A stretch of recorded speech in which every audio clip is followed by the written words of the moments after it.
All right, so we're going to talk about a compute instruction. Now, what does a compute instruction do, right?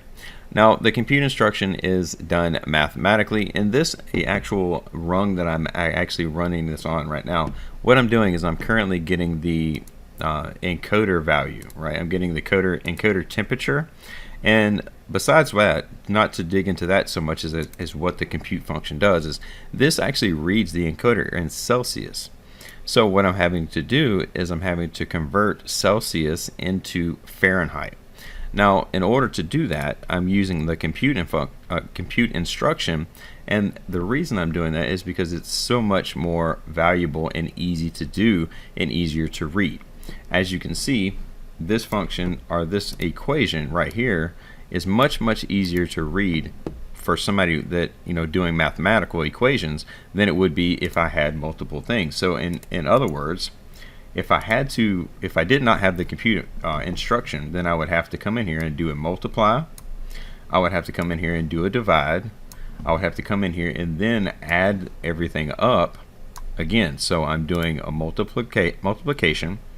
I'm doing a division right here, and then I'm going to have to add that in there. That's the standard. Equation for doing the conversion for Fahrenheit, right? From Celsius to Fahrenheit or Fahrenheit to Celsius, very much the same way. So again, but one can argue that you could actually get rid of the divide and actually come in here and say, okay, well, let's get rid of the divide. And we know that 9 over 8 is going to be 1.8, so we'll just say 1.8. And then we could just load in the top Celsius value and then come over here and put the destination, and then this would be the destination for the multiplication, and I'm going to put that in as a real. And what I'm going to do is just show you that this does equate, and then we're going to come in here and load this in here, and then this is going to be 32, so plus 32, and then we're going to just say this is going to be the F. I think I have a tag for that. We'll just call that the F destination, and then we'll load that in there just like this, and you can see that that equates the same way. But instead of having multiple things and actually having to shorten something down, taking that 9 over 5, right, we're shortening that down and just go ahead and we're like almost pre-doing that math equation. So we're almost eliminating one equation through here, but we're simplifying all of this in rung 2 that I'm doing to make this a lot easier to read. Is we're taking this and we're actually coming in, and you see this does read the same thing, right, in Fahrenheit, right? So we're converting the Celsius, which is 27 in Celsius, to 80.6 in Fahrenheit. We're doing that in two different ways. We're doing that in multiplication and adding it up, and also doing division. So let's actually come in here and show that the compute function is a tremendous help, right, when it comes down to making things simpler, easier, and easier to read. Now, the one thing that I want to highlight here is the expression down here is whatever the equation equates out to be in the expression is going to be loaded in the destination, which is above it. Naturally, in the flow of the order of the way things flow, you have to look at the order and the description of how the instruction is on how it's going to be delivering the information. In this instruction, which would be the move, you're seeing the source, and I'm moving the source into the destination. So that's actually top to bottom, whereof the compute instruction is actually bottom to top. Whatever the expression is going to be loaded into to the actual destination and the top of that, right? So where could you find this?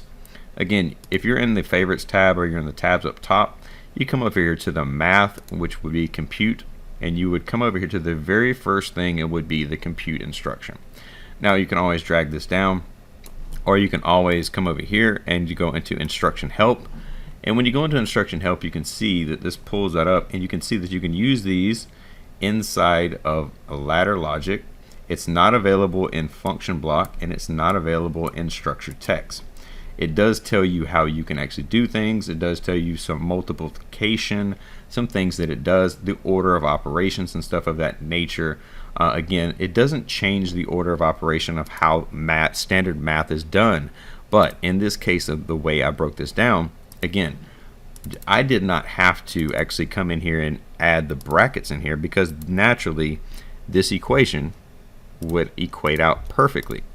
It would equate out anyway because the order of operation states that we're going to do our multiplication first, and then we're going to come in here and we're going to actually, this is going to equate out, this division is going to be done, then it's going to multiply against the Celsius, and then it's going to add 32 to that.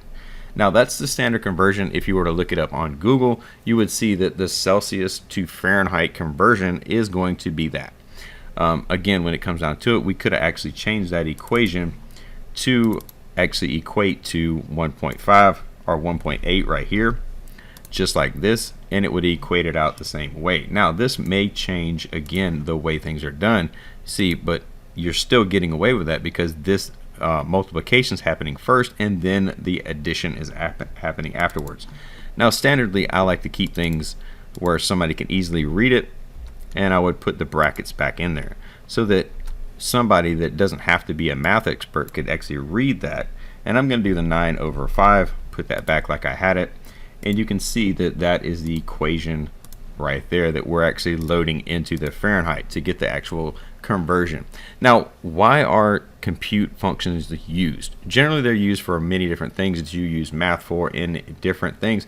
It could be for a standard conversion for an analog signal, or it could be a standard conversion for mathematic going to like a speed control or reading something a value back that you want to compute out, or any kind of thing that you want to do some complex mathematics to, or even just an equation you want to simplify. Instead of using multiple different things like an add, a subtract, a multiplication, a divide, all these different things together, you can do them all in one simple instruction and just make sure you do the expression the correct way. So with that said, I just wanted to show you how a compute function how a compute instruction works in Studio 5000, and again how I'm actually implementing this inside of reading the value of a temperature coming from a servo encoder. Now again, how we're doing this messaging is completely different from actually talking about going in and looking at the compute instruction. That what we're doing here is taking this, actually reads in Celsius, so we're taking the Celsius, what we're doing right here, taking the value we're getting from the encoder, which is Celsius, and we're doing the math behind that, coming in and getting the equated value for the Fahrenheit. So again, we're just trying to get the Fahrenheit for a readout that we're doing, and that's a simple expression and how we would do things. And I wanted to give a good case example of how you would use the compute instruction, just to show a simple illustration of that, because again, when it comes down to it, just showing you the instruction and showing you how the instruction works is one thing, but then showing you an example of something being used, again, you can use this in many different facets, but again, when it comes down to it, using this with a simple instruction like we're doing right here, very much functional, very valid, and you'll see this a lot coming in if you're looking in programs that you've been working with or working on, or if you're developing stuff for yourself. So with that said, we'll see you guys on the next one.